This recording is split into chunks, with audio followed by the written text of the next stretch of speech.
Mot sur la communication. Toute personne peut enregistrer et retransmettre en ligne les débats du conseil municipal à condition de ne pas troubler l'ordre de l'Assemblée, de respecter le droit à l'image des personnes assistant aux séances publiques, de respecter la loi informatique et liberté, de déclarer le traitement auprès de la CNIL et de veiller à une durée de conservation des enregistrements adaptés à la finalité poursuivie. Si les élus ne peuvent pas s'opposer à être filmés et ou enregistrés, le droit à l'image du personnel municipal et du public assistant aux séances doit toutefois être respecté. Le maire ou l'élu désigné doit par conséquent rappeler ces règles en début de séance et prévenir de l'enregistrement les personnes susceptibles d'être filmées. Ces règles de protection de l'image des personnes non élues doivent également être respectées par le public procédant à un enregistrement. En cas de retransmission, l'intégralité des débats doit être reprise.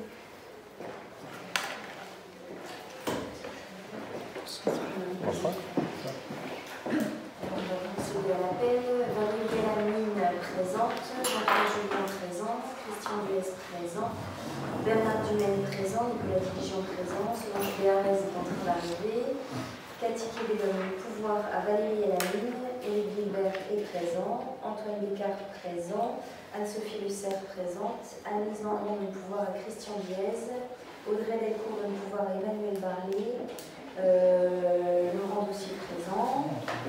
Élodie Bourbet est présente. Fabien Leblanc donne le pouvoir à Nicolas Diligeant. Grégoire Léon donne le pouvoir à Valérie Mercier. Fabrice Dubez est présent. David Eck est présent. Dominique Bourdon est présente. Betty Pille est présente. Et Marie Zoutron est présente. Nous avons le quorum. Okay. Donc, je vais dire secrétaire de séance, Emmanuel Barley.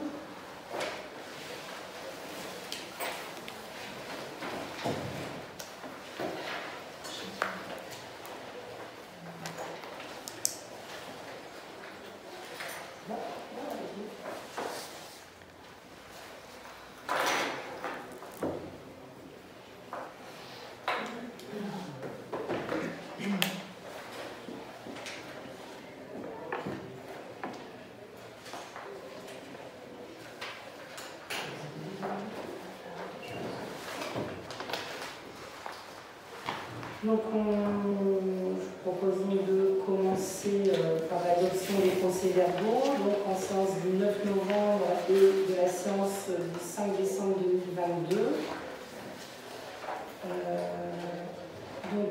Qui est contre? Qui s'abstient?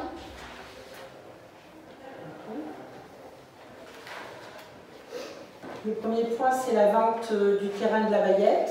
Donc la ville d'Anzin-Saint-Aubin est propriétaire d'une parcelle de terrain d'une superficie de 12 574 m² située 29 rue de la Bayette et cadastrée en section AD sous les numéros 110 et 111 abritant d'anciens terrains de tennis.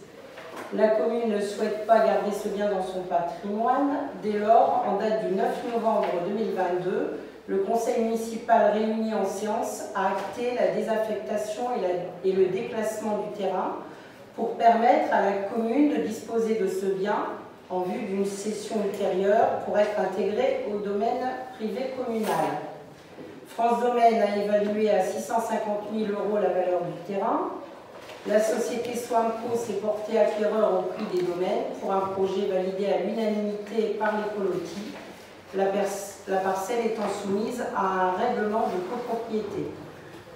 Par conséquent, il est proposé au conseil municipal d'autoriser la vente de l'ensemble immobilier cadastré section AD 110 et 111 à la société Swamco ou à toute entité s'y substituant, de valider l'accord trouvé avec la société Swamco concernant le montant de la vente, à savoir 650 000 €, d'autoriser Madame le maire ou son représentant à signer tout acte à intervenir relatif à la vente de ce terrain. Avez-vous des questions? Oui. Pas une question, mais plutôt une intervention sur le sujet, parce que, comme je l'ai dit précédemment, j'estime que c'est une décision paresseuse, puisqu'on peut se vanter d'avoir l'unanimité, mais il n'y a aucun enjeu.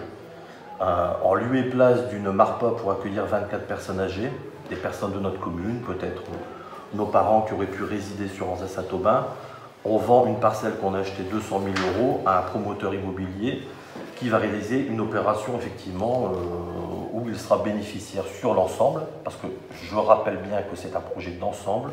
Il va faire 4 maisons côté Abbayettes, donc on se doute bien que les colotis, ils ne vont pas refuser, hein. C'est comme si vous donniez un pot de miel à Winnie l'ourson, voilà, c'est quelque chose qui ne peut pas être refusé par les colotis. Et côté mairie, on fait 6 logements sociaux, comme je l'ai dit, en lieu et place d'une MARPA. Donc voilà, je trouve que partir d'un projet qui était celui de réaliser un béguinage, un véritable béguinage pour les seniors de notre commune, parce qu'il y avait une réelle demande sur le sujet, vendre ce terrain à un promoteur qui lui va densifier au maximum l'immeuble qu'il va réaliser au Jean Jaurès, parce que c'est un projet d'ensemble. Sur cette opération-là, il n'arrivera pas à l'équilibre. Par contre, comme le PLU l'y autorise, il fera effectivement un immeuble avec une densité maximale. Donc voilà, c'est déshabiller Paul pour habiller Pierre d'un autre côté. Je trouve que cette opération, effectivement, n'est pas bien en dessous. Voilà. C'était ce que je souhaitais exprimer. Après, sur le sujet, bon ben voilà, maintenant que c'est lancé, c'est lancé.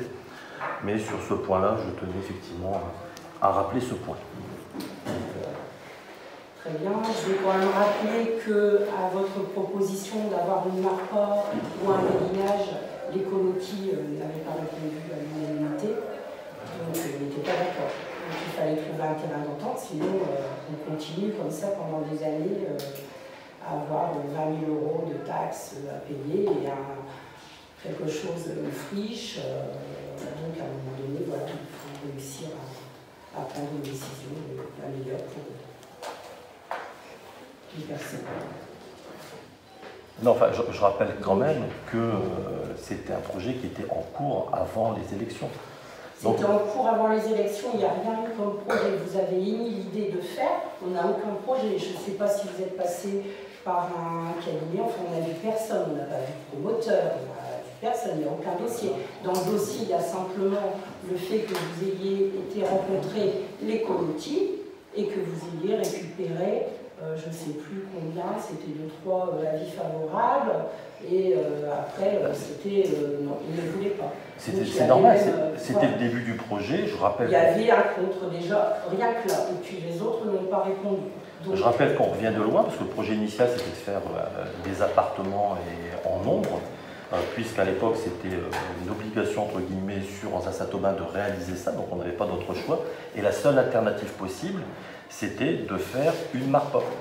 Et là, je vous prends effectivement à défaut, parce que lors du dernier conseil, vous aviez dit que vous n'étiez pas au courant, que vous aviez découvert ça lors de la cérémonie des vœux. Je suis désolé, mais vous avez menti.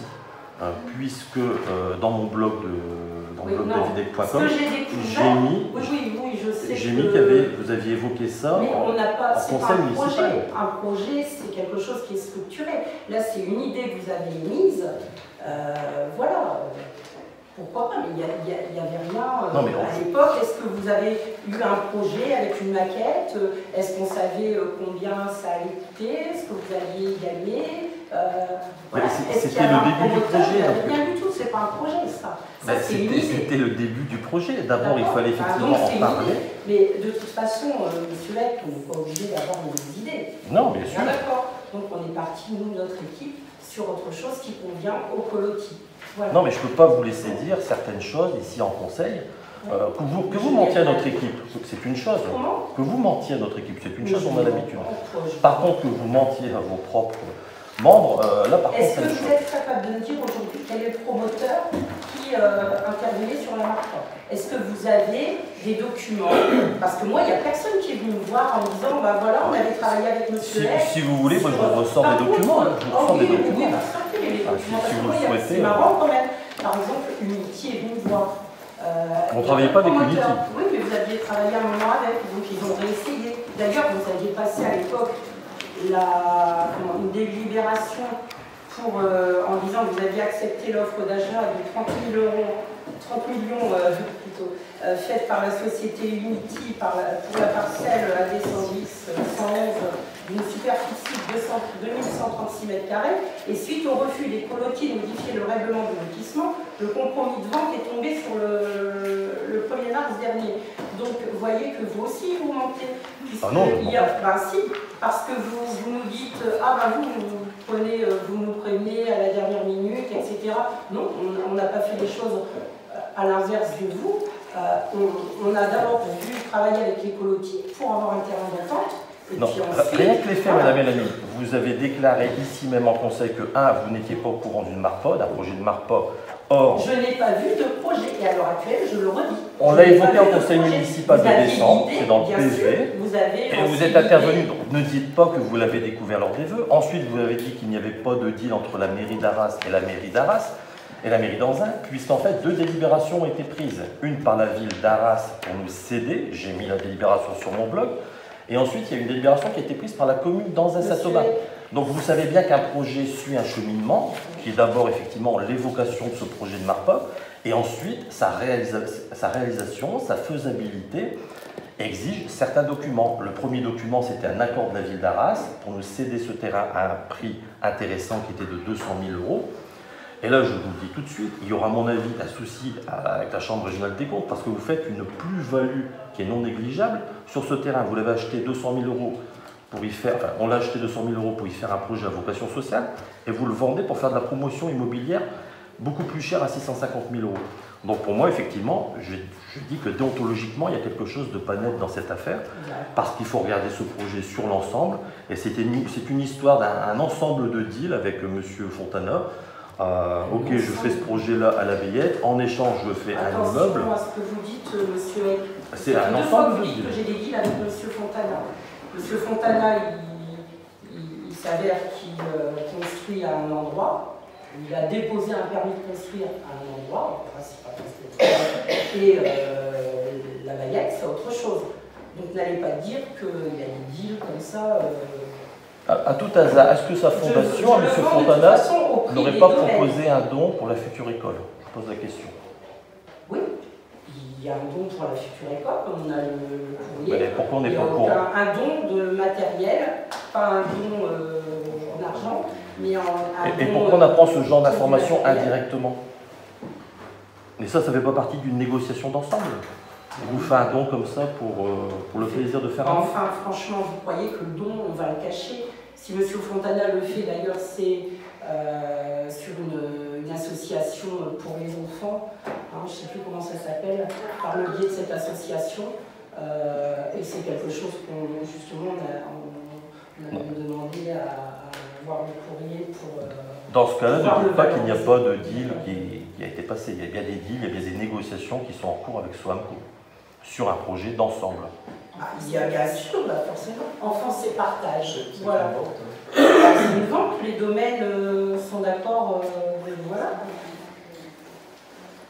Donc, on va passer au vote. Qui est contre? Voilà. Qui s'abstient? 2.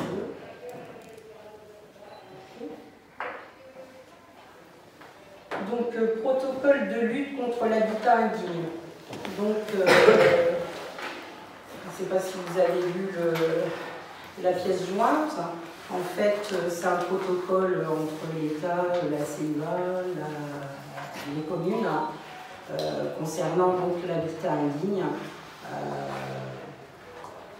de pouvoir mettre en place des actions lorsqu'on est au courant d'un habitat indigne. Ici, dans la commune, depuis que je suis élue, j'ai eu connaissance d'un cas qui a été réglé.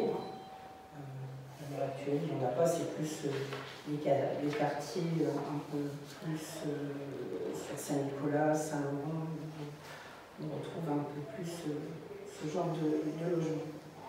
Donc le Pas-de-Calais est un des rares départements à bénéficier d'un guichet unique de l'habitat indigne qui centralise les signalements et les sécurités par la DDTM.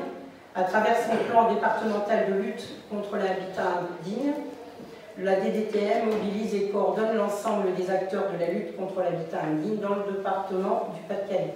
Ainsi, le plan pluriannuel départemental de lutte contre l'habitat indigne identifie pour 3 ans les objectifs et actions prioritaires autour du repérage, du traitement des situations et l'accompagnement des ménages en difficulté. Si les pouvoirs de police administrative spéciale, au titre desquels on retrouve la lutte contre l'habitat indigne sont restées de la compétence des maires. La réforme initiée par la loi Elan vise à favoriser une organisation à l'échelle intercommunale afin d'améliorer la mise en œuvre locale du dit plan et de répondre efficacement à l'urgence de manière plus harmonisée sur le territoire.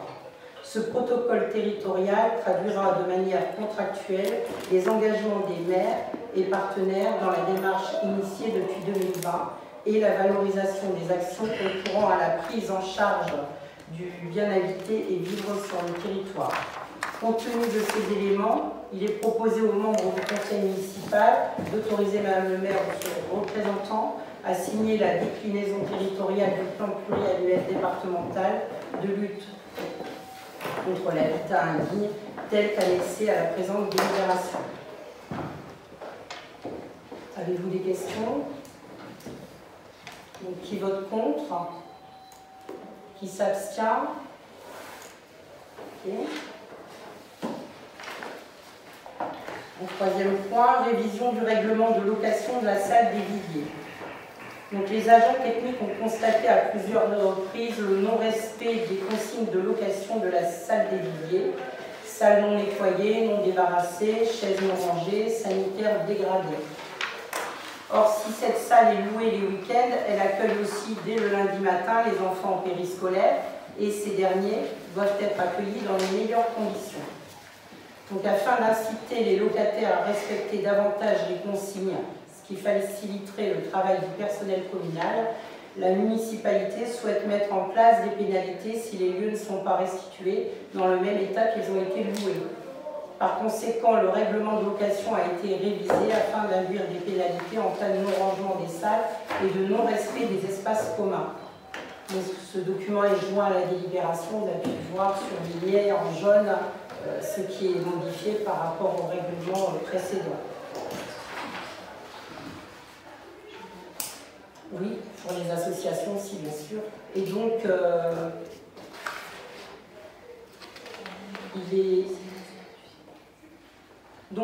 il y a aussi au niveau des, c'est noté dans le règlement, au niveau des associations, il a été remarqué que parfois certaines associations vont réserver plusieurs fois la salle dans l'année et en fait ne l'utilisent pas. Donc on va demander à ce qu'il y ait une information un mois avant s'ils ne l'utilisent pas afin qu'on puisse la céder à d'autres associations qui en font la demande et l'annuler. Donc je souhaite donc valider l'adoption de ce nouveau règlement de location de la salle polyvalente. Est-ce que vous avez des questions? Donc, qui vote contre? Qui s'abstient? Donc, convention de mise à disposition du personnel du centre de gestion pour la réalisation de missions d'inspection, d'assistance et de conseil en santé et sécurité au travail. En fait, comment c'est un renouvellement, hein. Donc, cette convention a pour objet de recourir au préventeur du service prévention du centre de gestion de la fonction publique du Pas-de-Calais pour assurer dans le domaine de la santé et de la sécurité au travail des missions d'inspection, des missions d'assistance et de conseil et des missions spécifiques. Donc, l'adhésion est gratuite. Seules les interventions, bien sûr, sont facturées sur la base d'un tarif réévalué par le conseil d'administration du CDG 62. Je vous propose donc de m'autoriser à signer cette convention. Qui vote contre? Qui s'abstient? Donc, l'attribution du marché d'entretien chauffage. Donc, suite à la commission d'appel d'offres convoquée le vendredi 6 janvier 2023 à 10 h en mairie d'Angers-Saint-Aubin et à l'ouverture des plis, il en est ressorti l'analyse suivante. Donc, par rapport aux personnes qui se sont positionnées pour l'entretien du chauffage, c'est BC Maintenance Énergétique qui a remporté le marché avec 99 points sur 100. Donc, de la même façon, je vous propose de de valider l'offre la mieux disante qui est proposée donc par BC Maintenance Énergétique, basée à la Madeleine. Est-ce que vous avez des questions? Oui, juste avant, qui fait partie de la commission d'appel d'offres? Alors, de souvenir, il y a Nicolas, Christian, t'en fais partie. Bernard, tu es suppléant. Il y a Jean-Pierre Julien. Et ça a été peut-être qui encore? Ah oui, ça a été voté. Ah oui, tout à fait. Décidé au Je ne sais plus qui. Voilà, je regarde, je vais le trouver.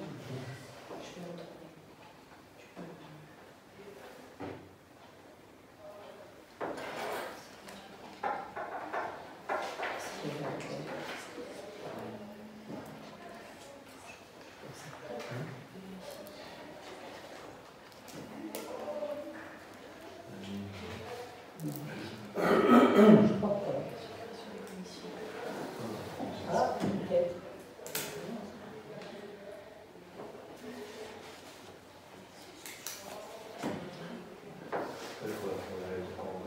C'est lors du premier, c'était les commissions obligatoires. Ça s'est repassé après. On va vous donner la réponse. On peut voter? Oui, bien sûr, oui.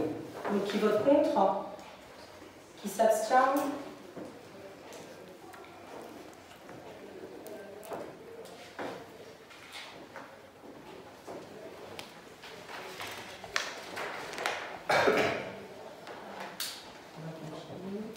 On a Jean-Pierre Julien, Christian Duez, Alice Lambert, Bernard Dumaine, Éric Guilbert et Antoine Descartes. Bernard n'est pas suppléant? Bernard est suppléant, c'est titulaire. Et les suppléants Bernard Dumaine, Éric Guilbert et Antoine Descartes.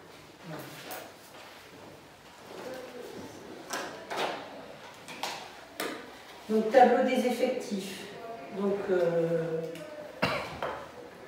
je vous informe donc de l'importance de renforcer le service école-cantine-animation.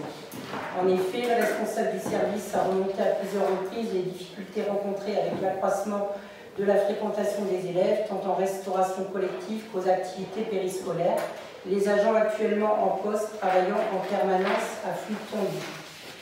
Il est proposé à l'Assemblée d'ouvrir au tableau des effectifs un poste d'adjoint technique à temps plein. D'autre part, un agent de la collectivité est éligible à un avancement de grade en 2023. Afin de promouvoir cet agent, il convient de modifier le tableau des effectifs comme suit. Donc, d'ouvrir un poste de rédacteur principal de première classe et un adjoint technique, et fermer rédacteur principal de deuxième classe. Avez-vous des questions? Qui vote contre? Qui s'abstient? Bien.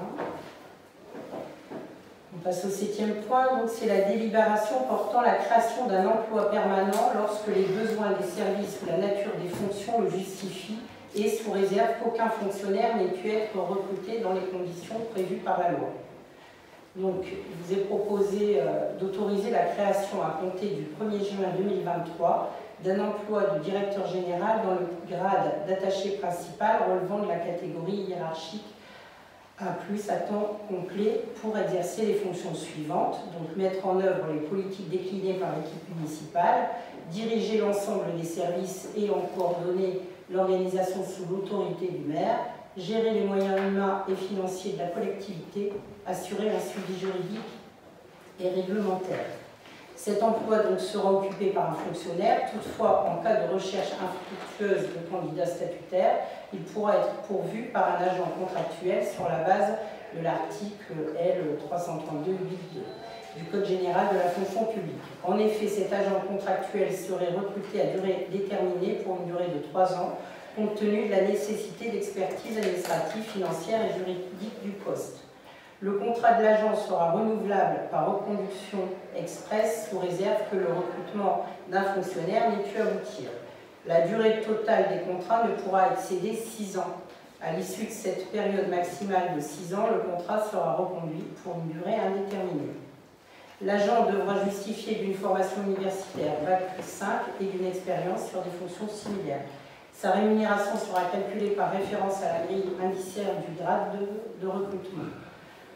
Le recrutement de l'agent contractuel sera prononcé à l'issue d'une procédure privée par les décrets du 19 décembre 2019 et le 15 février 88, ceci afin de garantir l'égal accès aux emplois publics.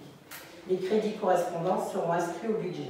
Afin de permettre ce recrutement, il est proposé donc de valider cette délibération. Avez-vous des questions? Oui, moi il y a un petit point qui me chagrine, enfin pas un signe même, c'est le A+.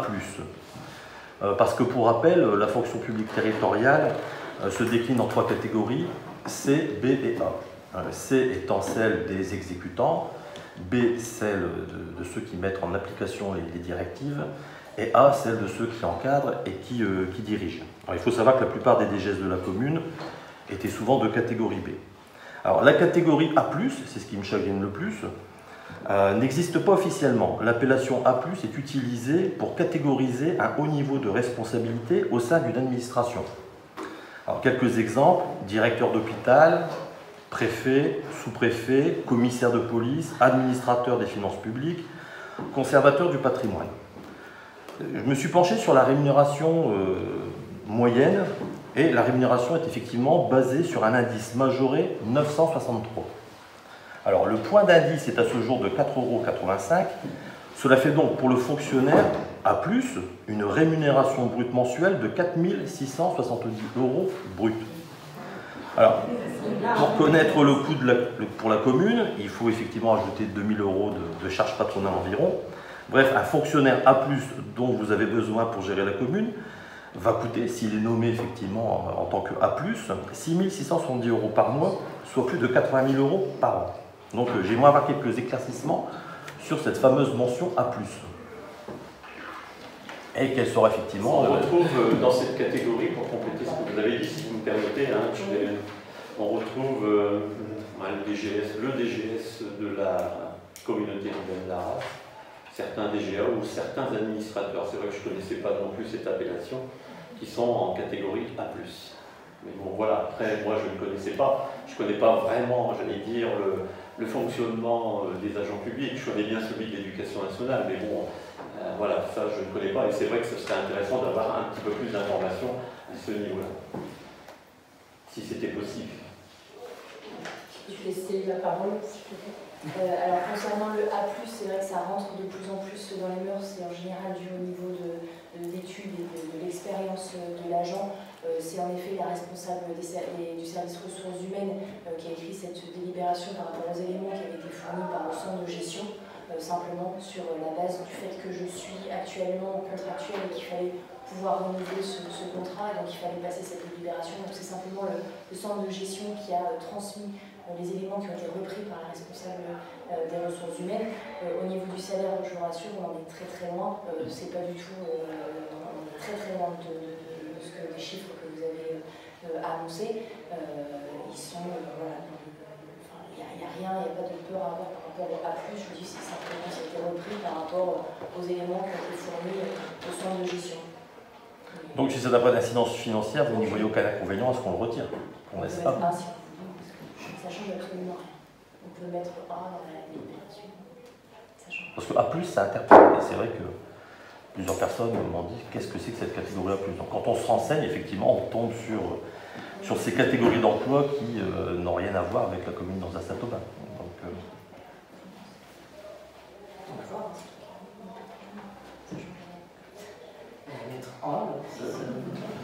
En promotion interne, pour obtenir le grade d'administrateur, donc d'être dans la catégorie A+, il faut avoir été DGS d'une commune de plus de 10 000 habitants et avoir exercé cette mission-là pendant 6 ans. Moi j'ai les documents, je peux vous les rappeler si vous voulez. Ah non, mais moi je vous dis, c'est ce qui a été... Mais je vous donne une information. C'est une information administrative, voilà, c'est tout. Mais je me suis renseigné parce que je suis partie de la commission ressources humaines au niveau de la communauté urbaine d'Arras. Moi, je me suis renseignée aussi, et je sais que c'est réservé à des hauts fonctionnaires, souvent en fin de carrière. Donc c'est pour ça que je me suis posé des questions. Je voulais savoir si la catégorie A, qui est concernée à la mairie, mais A+, je ne voyais pas Franchement, je ne voyais pas à quoi ça pouvait servir. Moi, À Anzin-Saint-Aubin. je l'avais jamais vu non plus. Même à la communauté urbaine. Ça va se Ça n'est pas développer écrit comme ça. Bon, pour après, des hauts fonctionnaires. oui, oui, tout à fait. Ouais. C'est un peu le grade de hors classe agrégé à l'éducation nationale. On va mettre A, ça revient au même. Donc, qui vote contre? D'accord. Qui s'abstient? 3.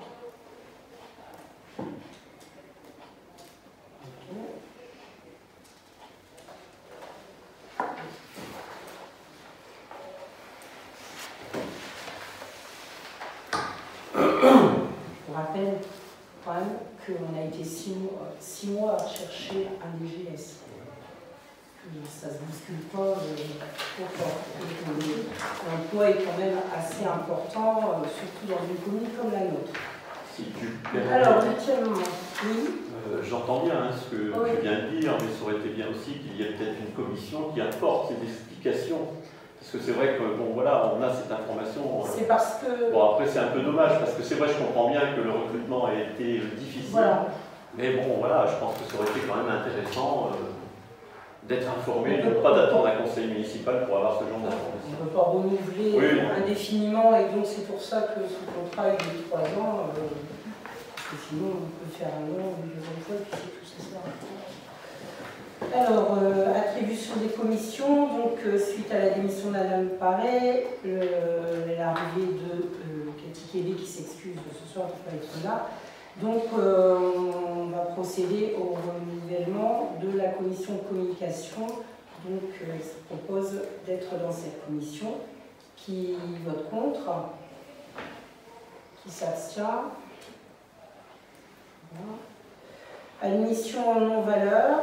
Donc, le trésorier a transmis en date du 11 janvier 2023 un état des produits communaux à présenter au conseil municipal pour décision d'admission en non-valeur dans le budget de la commune. Il s'agit de créances pour lesquelles le trésorier n'a pas pu aboutir dans les procédures de recouvrement qui s'offraient à lui. Donc le montant de ces créances est de 396,44 € et les crédits seront donc imputés au chapitre 654.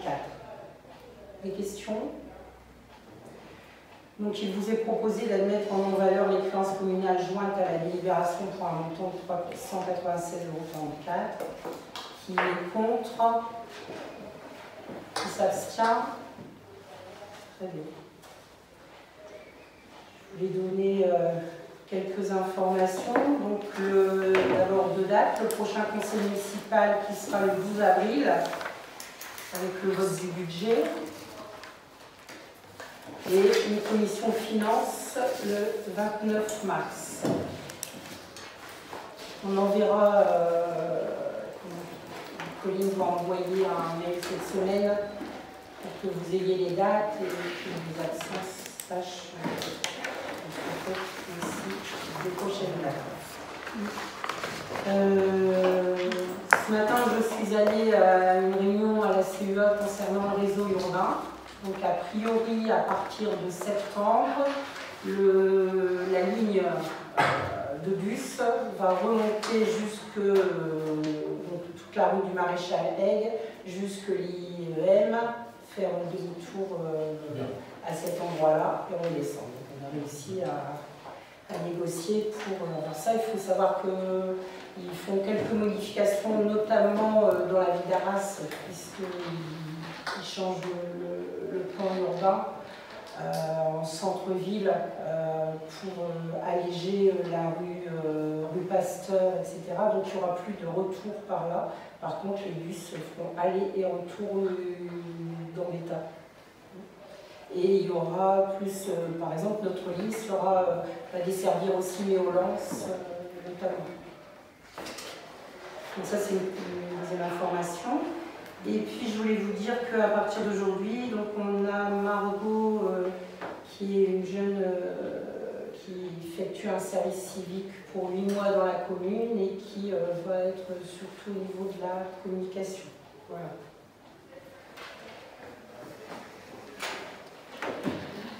Oui. Les horaires de la commission finance, c'est 18h ou 18h. 18h. Et le conseil municipal, c'est bien 19h. Merci.